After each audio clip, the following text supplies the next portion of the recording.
a European project who wants to give all of you the necessary tools and skills to find innovative solutions to the new problems we are facing every day. How do we want to make it? By learning more about nanotechnology and solutions that are being researched nowadays. Once you know how science is working on these topics, you'll learn how they can be mixed with arts to let your creativity thrive. In this video we are going to talk about neuromorphic chips, or in other words, artificial processors that can mimic human brain. But why would we want to mimic human brain? For various reasons. One is that there is no computer that can process data as fast as a human brain. But other reason is that if we create devices that work the same way as our brains do, we'd be closer to develop artificial intelligence.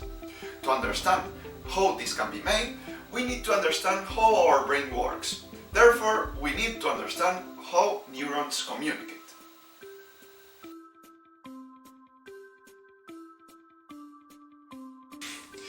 Neurons communicate through a process called synapses. In this process, a neuron can send electrical or chemical signals from its axon to another neuron's dendrites or a target cell. This process is similar to this demonstration. We have here our beaker, in which the bottom end is going to be a neuron's axon. Therefore, we are going to add these crystals in order to represent the neurotransmitters. Let's see. We have to first lit the Bunsen burner. Let's say, there we go. We come here and then we place our crystals. Okay, let's see our signal crystals. We close it with this clock glass, which will represent another neuron's dendrite. When these first neurons want to send a signal, they start preparing and sending neurotransmitters. As we can see them now, they are sending them already. Okay. As you can see, this way all the neurotransmitters end in the target cell. This is how an organic brain works. Now, let's have a look to the new devices our researchers are developing.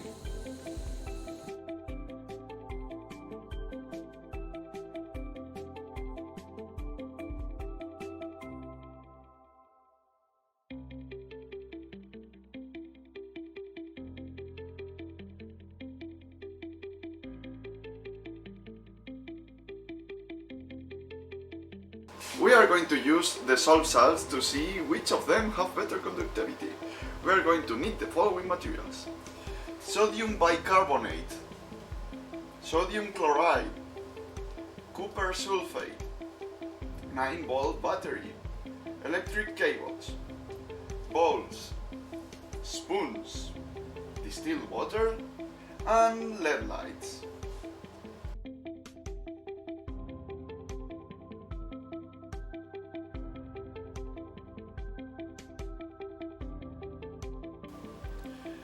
Let's go with the basic steps to start our research. We fill the bowls with distilled water. Let's see.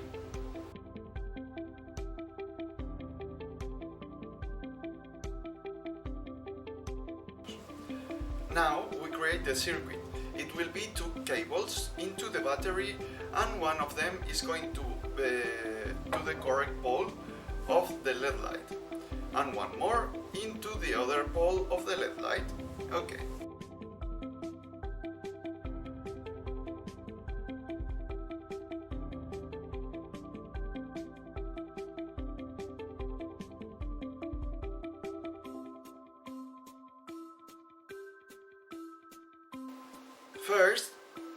First of all, we check that the distilled water doesn't conduct electricity by introducing the 2 free cables into the water. Let's see.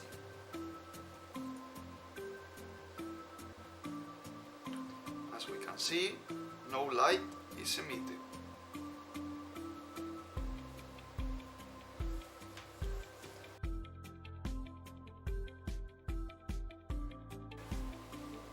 Secondly, we choose one of the salts and we dissolve a spoon into the bowl.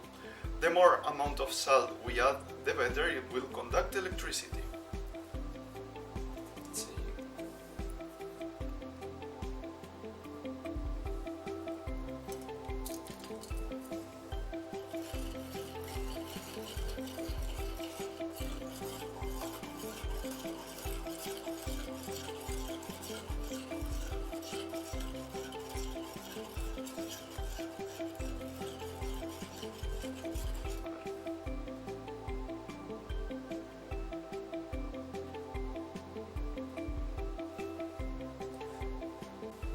Now we can carry our research checking with the same amount of salt which conducts better electricity.